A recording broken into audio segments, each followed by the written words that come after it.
Padi! Narito ang iilang mga sintomas ng walang pera. Number 1, di makatulog sa gabi. Malalim ang eye bag. Kaya epekto, nahihilo palagi. Pangalawa, pananakit ng ulo. Ang epekto, madaling magalit. Masama akong makatingin. Pangatlo, laging tulala.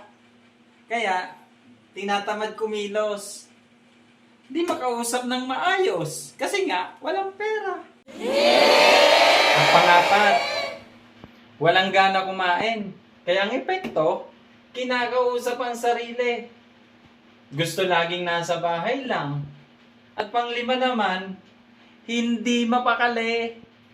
Kasi nga, wala palagi sa sarili. Hirap sa paghinga.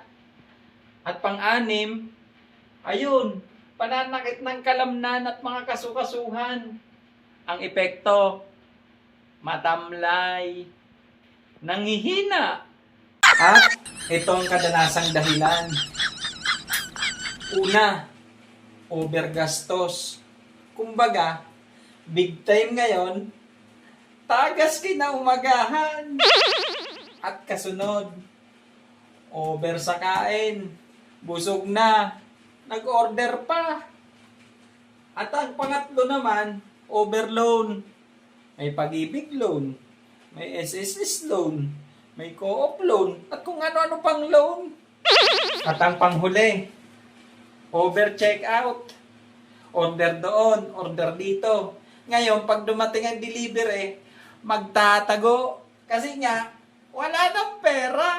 Ngayon, anong i-re-reseta natin?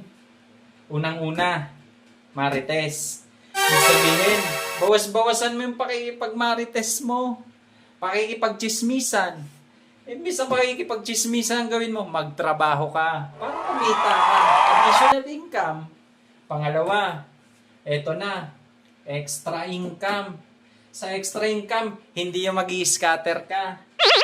Hindi rin yung magko-color game ka. Instead, ang gawin mo, magtrabaho ka para kumita ka ng pera. Pangatlo, shopping.